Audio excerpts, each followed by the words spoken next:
So you know how the days kind of mesh together sometimes, and it's already, yeah, I'm exhausted already. Driving through a little construction zone here. So this is another morning where it's not really much to say, and then probably something will catch my ear or somebody will say something, and then all of a sudden I won't be able to shut up. I always thought it was interesting because I was a huge consumer of the talk radio, specifically Rush Limbaugh when I was younger and when he was alive.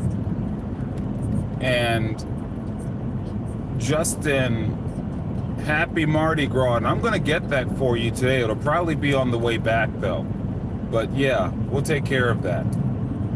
But, and I don't know anything about Mardi Gras outside of the fact that it's something on TV with beads and stuff. I'm an East Coast kid, so when you say Mardi Gras, to me it's all the just stereotypical New Orleans debauchery that, you know, that when I think Mardi Gras, but I don't know, I've never been. So it's the last day before Lent, so it's a religious thing. That's a religious thing, huh? That's a religious thing? Today is Zulu, Paradade, and Rex. East Pooh, good morning. Pooh, so this is kind of cool because, Pooh, people are trying to make you happy. So I got a couple of them. It's really kind of funny. We're going to make you a celebrity. It'll be like Andy Richter, only different. And so, like I said, this is how it goes. You just kind of show up, and all of a sudden it's like, blah. But I don't know. I mean, I was a huge talk radio person. Like I said, specifically Rush Limbaugh. And it's crazy how people get on the air with no guests, because Rush never had guests. He just went out and talked, and then occasionally he had callers. It's like this, right? You get it all of the... Okay. I understand. So basically it's a big old giant Southern Baptist Saturday.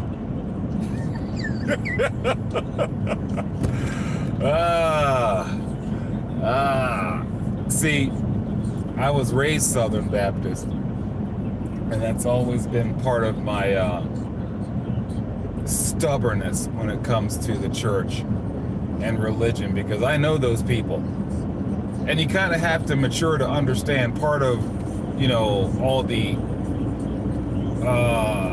negative things you see in the church from, like I said, from someone like my perspective, is because they're human, not because it's church and all that stuff. You know, I wasn't necessarily raised Catholic, but I was raised in Maryland, and I think that kind of qualifies. Yeah, there are more saints and cardinals in Maryland. But, yeah, I didn't like being raised in Maryland. And I've had the privilege of being in every state east of the Mississippi, you know, and seeing all of them. And yeah, I know, and that's another problem that I have, because forgiveness is not what I do. I'm not a forgive and forget person, even though I know that's how you're supposed to be. I am a drop it and move on person. Doesn't that scare you? Like, I know people who live right near the Susquehanna River or the Kanawha Creek, but the Mississippi is a whole nother animal. That thing, when that starts rising, that's a problem. And yeah, I know, what is it, York County, PA, so, Kanawha Creek, that's actually one of my favorite little side routes, because every time you drive by that creek, no matter what the weather is, it's going to be a cool breeze.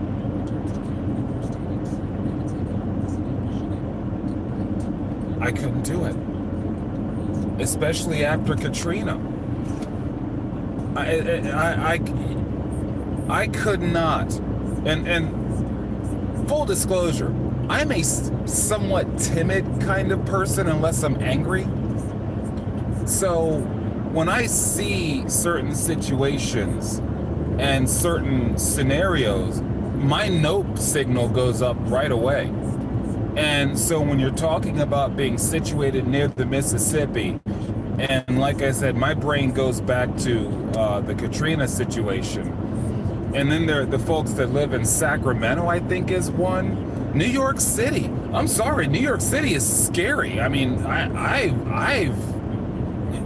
they're so lucky in New York City because I think a good bit of that. But no.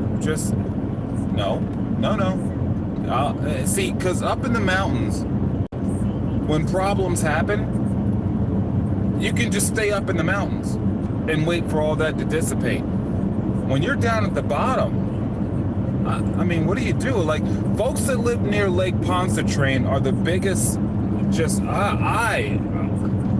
you could not sit me next to a massive water like Lake Pontchartrain and say we're going to be okay. No, we get like one too many raindrops, and I just Elmer fudded that.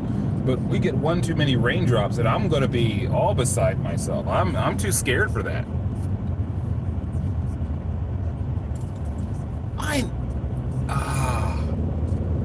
It's so back and forth. It's so back and forth. So there are things that we know.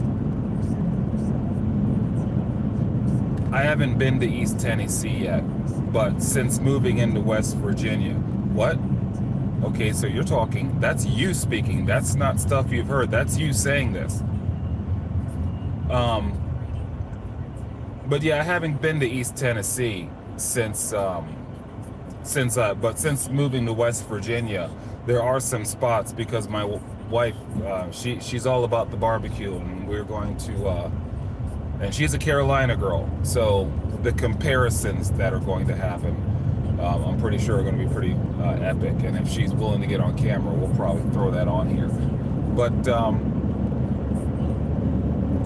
I think the difficulty when speaking on Katrina and the levees is how political the conversation always tends to go. Now, what someone like me cannot do is talk to someone who was there and say, that's not what happened. Then that's going to be good if it's like, well, I've had a good time in West Virginia. But I have heard when buildings and walls collapse, and it does sound like an explosion. Now, does that mean that the folks that say they heard an explosion no, that doesn't. That's just me over at the time at the time I was living in PA. So at the time in PA, said no, I'm not there. I don't know, but it's at the same time, it's just hard to believe. It's hard for my brain and quite frankly my heart to accept that in the year, what was that, 2015? No, 2005.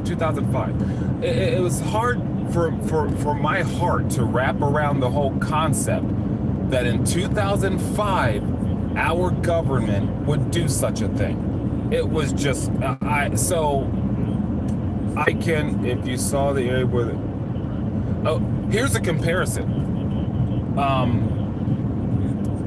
I was in Seabrook, Maryland on 9/11. I was on a roof with a guy named Aaron Whitehurst. And I remember hearing on Kirk, Mark, and Lopez about what was happening. And I thought it was just a skit, a joke, because Kirk, Mark, and Lopez.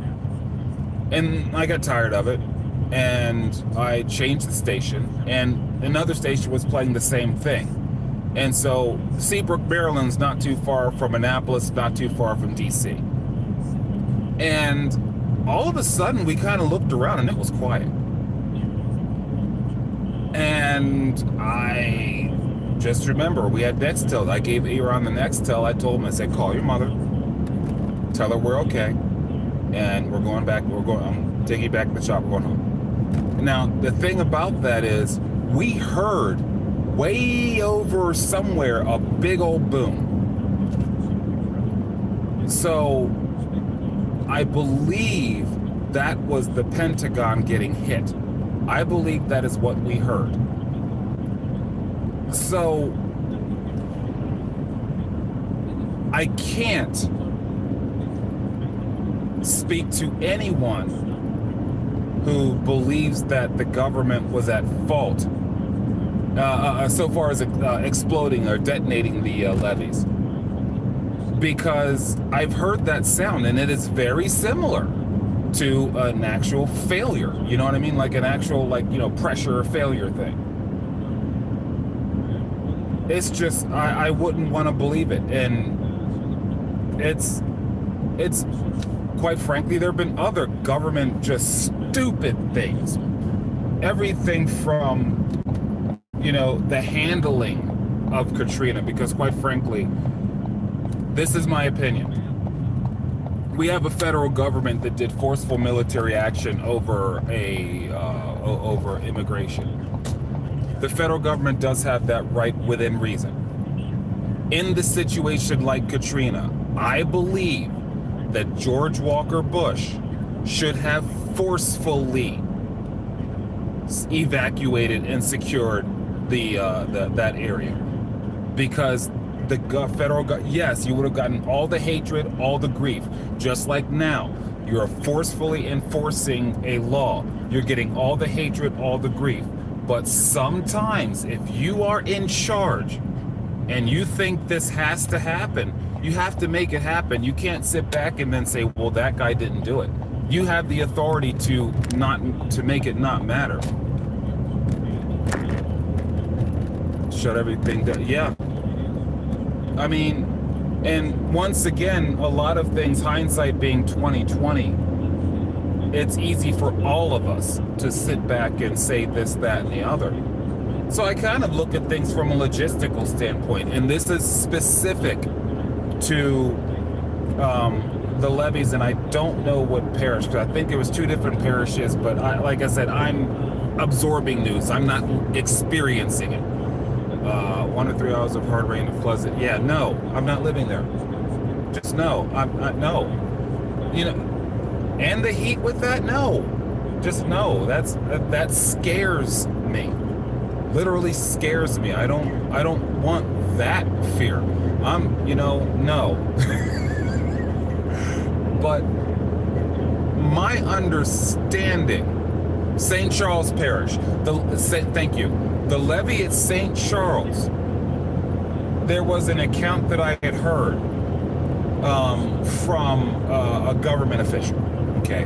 And yes, a government official, so we understand when we're talking government. You're talking to the guy here, the whole, the way I am about the medical industry, I'm very much like that about the government, because I grew up around what kind of ties to both. So, yeah, and once again, it's personal opinion, right? But my disdain, and I mean disdain, for the medical industry, combined with my distrust of government as a controlling entity, will lead us into a conversation about Obamacare, and I could really upset some people with my thoughts and opinions on Obamacare and nationalized medicine. But you know, I have some, and there will be a time and place. But the point is, I am not a fan of the government's honor.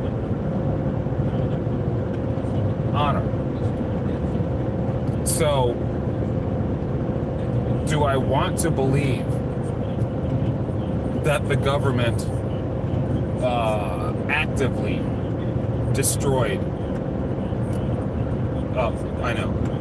actively destroyed the levees? No, I do not want to believe that.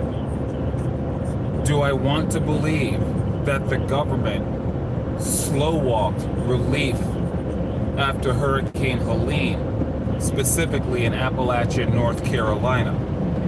No. I do not want to believe that.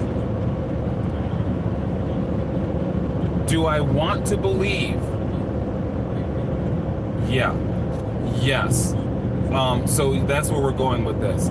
Do I want to believe that the constant reports of the levees being degrading and being in disrepair, do I want to believe that? I want to believe that. But that also says, well, why haven't you worked on this? The levees are military federal property, I believe. I believe they're supposed to be federally maintained. Corps of Engineers, Army. So reports say that the levees had been in disrepair for quite a while, kind of like bridges in Michigan. Good Lord, drive in Michigan. So that makes the federal government complicit no matter how you twist it.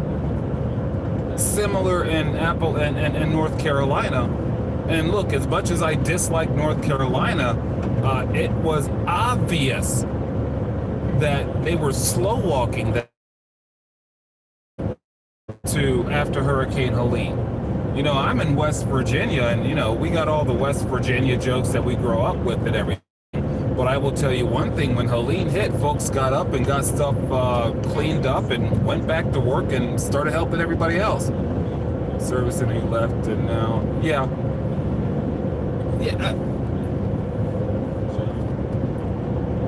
COVID took away so much.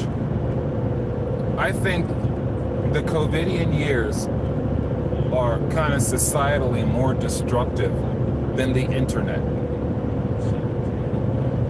The internet taught us that we could, and we're talking, you know, early 90s when that first started. It taught us that we could disappear from human interaction, and we could still sort of function. COVID mandated it and ingrained it in a lot of our personalities. I am not like super polite, super great guy. I will come off with a 4-letter word in a matter of seconds. I don't like a lot of people, to be honest. And a lot of people really don't like me. I walk with my head down. I am not personable by nature, but I know how to behave. I know how to act. I know how to interact with people. And I think that's a little bit of a difference.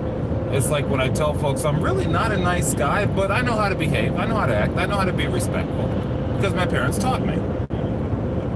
Yeah, right? And that's what, when I coach, because one thing with baseball, I don't care how good a ball player you are going to have bad days, and it's not going to be just one a season. It's going to be 2, maybe 3, but you're going to have bad days. And I will tell kids, because they can feel it, say, well, not going your way, right? Nope. Well, act like it is. Pretend. Act. It's the same thing. My old man would tell me something. I'm getting into a situation I don't like. He said, well, you better act like you want to be there. That's just it. Learn how to act. You have people who are your managers, bosses, whatever. You can't stand them, but while you got the uniform on or while you're at work, you act like it. Yes, sir. Yes, ma'am. All right, let's get it done. As soon as you clock out, that mother. You know what I mean? I think the internet and then COVID took that away as part of our behavioral habits. Because with the internet, you got your keyboard warriors and all that stuff. And so you got the people in the chat rooms and all this stuff. And they are just shooting off of the mouth because you literally cannot touch them. And then COVID really brought in my view, I mean, from what I was able to witness and see, and maybe because my kids were just starting to get into school at that time. But COVID really kind of escalated so with the internet coming up, people were relating in fake ways, whether it's they're insulting, bullying, all that stuff. So they felt emboldened on the internet. And COVID almost defended it. COVID almost defended it, because with COVID, you had internet bullying that was government sponsored, legal in some places. And it became political, of course. I used to tell somebody, it used to be you just give somebody the finger and walk off. Now you got to give somebody a finger and cancel their account. I mean, whatever happened to I just don't like you?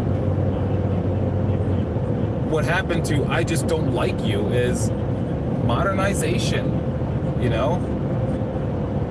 People take it farther than it really needs to go. Shoot, I could probably drop 4 or 5 names of people I couldn't stand, but we won trophies together. We played on ball teams together. We worked together on professional, like business teams. Can't stand them. Don't try to get somebody canceled. Don't go over how they run their life. I don't know. And it's crazy because we're doing this right now, all the technology on display, and I'm telling us about why this, the problems with technology. Like I said, the depersonalization, and it's on so many levels. Everything from, like I said, how we interact to how we feel. You know, to where words are now violence. And I'm sorry, I don't roll with the words are violence thing. I've said it before, sticks and stones may break my bones, words can never hurt me. They taught us that. We lived by that. And if it really was that bad, you just got into a fight and then you just knocked somebody out if you had to. But they're only words. When did words become violence? Now, words of intent, different story. But actual words, I don't know. This is when I start feeling old. And this is exactly what I said was going to happen. I show up and I'm like, I don't know what's going on. Next thing you know, we get in this long, drawn-out conversation. But I always think it's good to check in. Say hello. These days I have little to no social.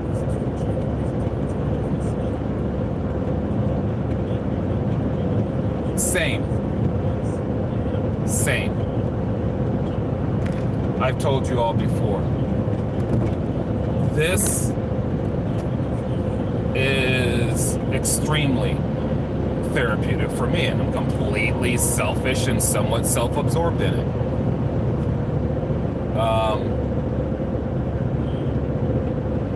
And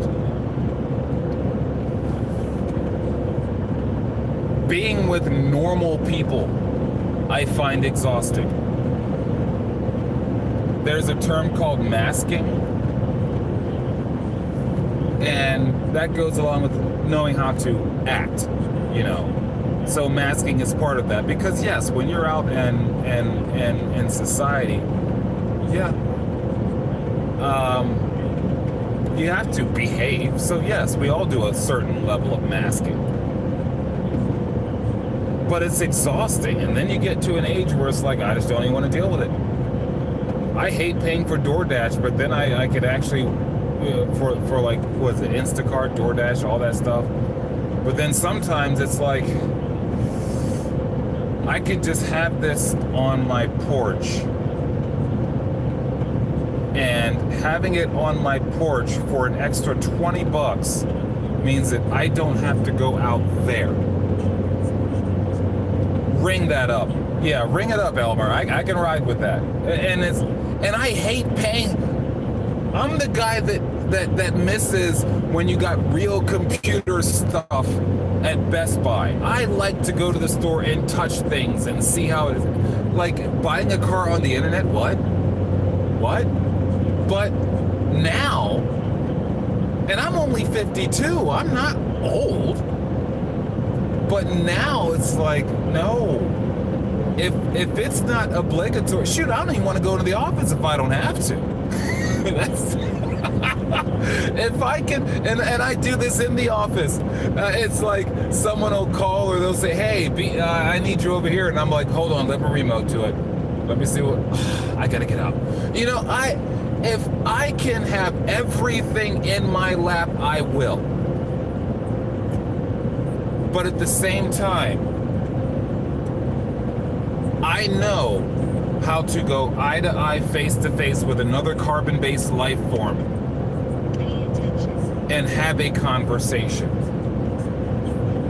and read the room. Oh, younger kids cannot read a room anymore. They can't do it. They cannot do it. They can't. Spatial awareness. Unless the younger kids are like super athletes, no spatial awareness. These are things, but I love the technology. I think that's another thing that I really like about the Appalachians specifically. A lot of these kids out here are kind of feral. Dude, I'm so sorry for your mental state if we're linked like that.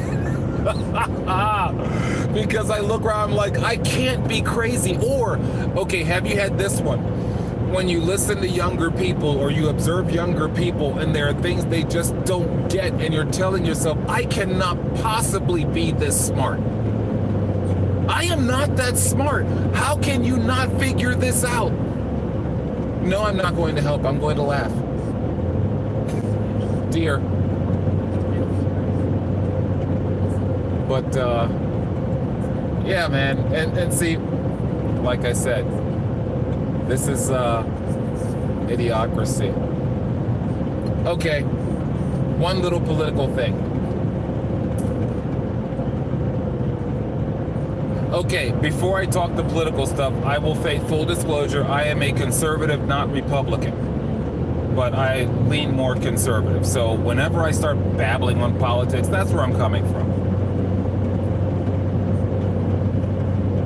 I listened to Marco Rubio's speech to, I forget what that collective is that he was speaking to.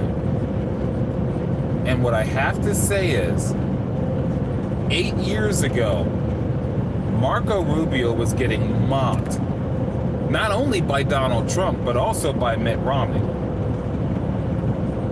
And from a political because we know politics is a lot about the theater, let's be real. Some of them believe what they say, but this is really about the theater. I've told people before, politics is like pro wrestling. We all have the guys we root for, you know, your heels and your faces. And of course, depending on your perspective, a heel is whomever, you know. And they get out and they talk, they're, oh, you know, Mean Gene, and we're gonna tax and all this. It's pro wrestling. And then they go out and they have the choreographed match. And they get the choreographed results. I believe that is what happens. I think that, yeah. I mean, I every now and then you get people that really want to make changes, and those are the ones that get the most corruptive accusations, in my opinion. But I liked how Marco Rubio delivered his speech. It was a lot stronger than I had seen him in quite a while. And I say that to say this. After Marco Rubio spoke, Alexandria Ocasio-Cortez did a Q&A. And no matter what your political leaning is, I would encourage you to seek out the interview that she did. And I will tell you, whatever district she's from, New York, you have the absolute right to vote for whomever you want to vote for. But she's been around has she been around for a decade yet? Go back, look at Marco Rubio then, and look at him now. Look at AOC then.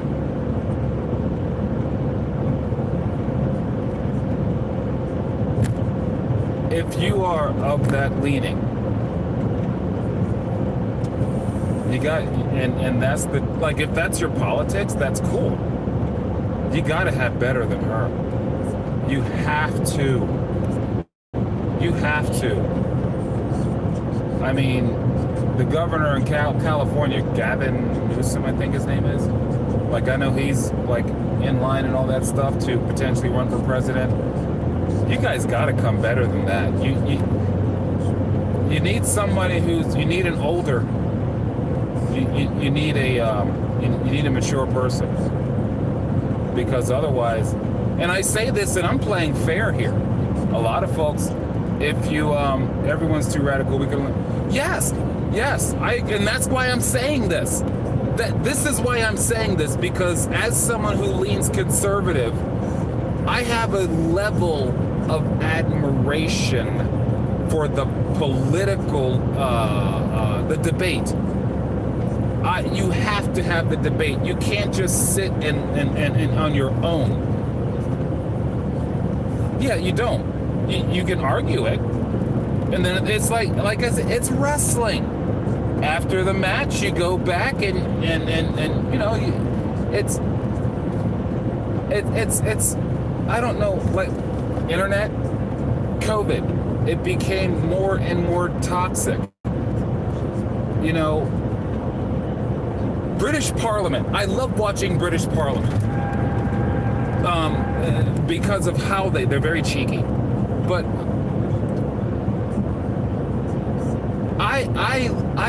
it's like nobody wants a blowout Super Bowl except for the team who wins. But I think we need to have competitive elections. I think we need to have oppositions, and our oppositions should be more than just, well, that person's stupid. That's not good enough.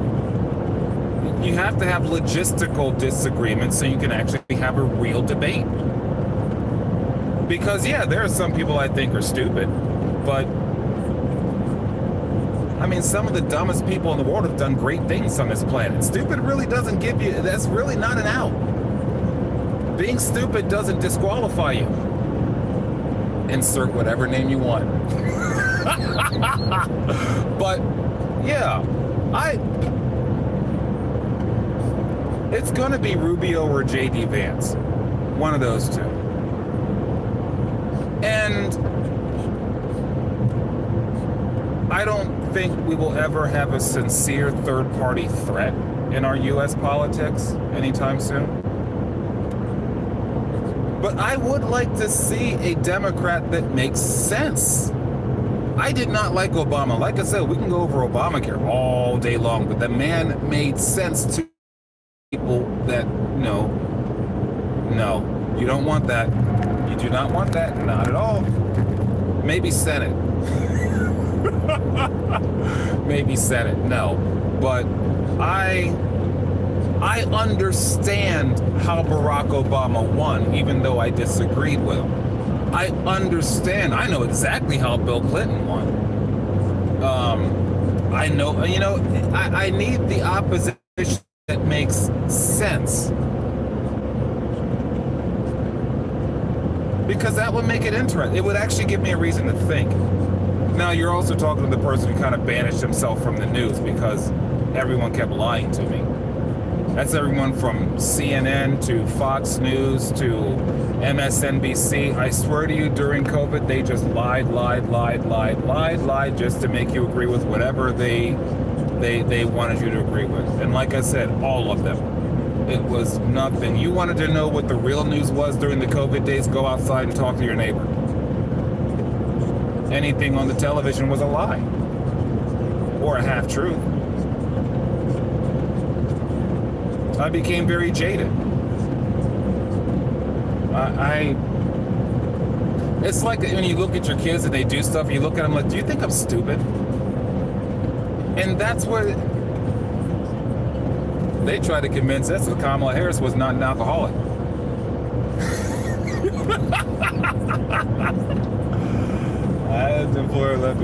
Yeah, a lot of folks are going to Florida. What was the guy, Bezos, was it, that just moved to Florida, or one of those big money people? But yeah, I'm really just now recently starting to pay attention to the news again, and the truth of the matter is part of the reason why, because my wife is a doom scroller, and she keeps telling me about all this Epstein and Diddy stuff, and I really don't care, because once again, I would assume that they're all doing craziness anyway. If your name is in lights, I'm going to default assume that you are not Kirk Cameron.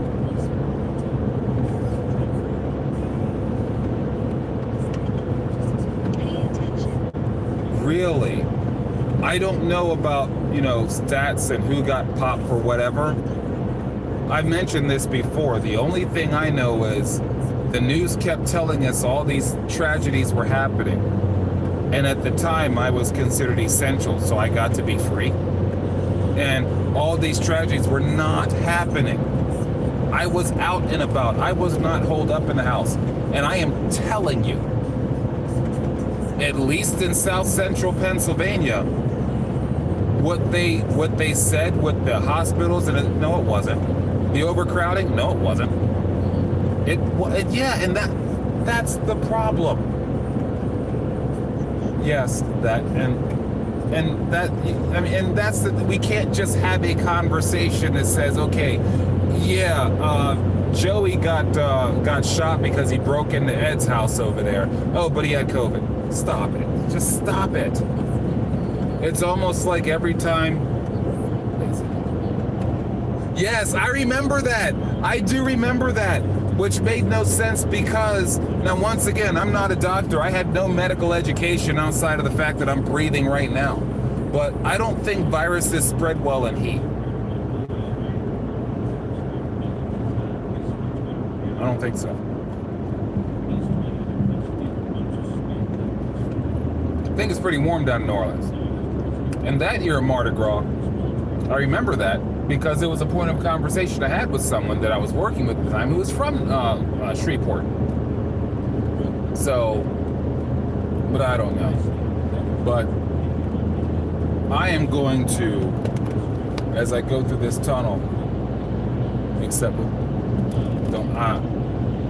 I have not seen too many mosquitoes up here in northern Appalachia, and I don't plan on seeing any. I don't like, they're just weird. Mosquitoes and the moths the size of your hand. Just no. You will never catch me in Australia. But I am going to get myself prepared for what is supposed to be adult activity and professionalism.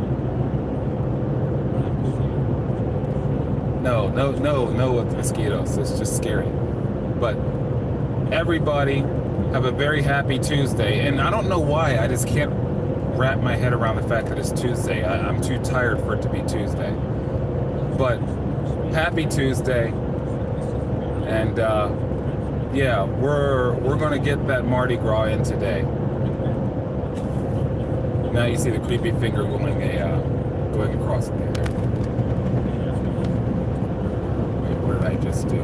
That's all right. Happy Tuesday.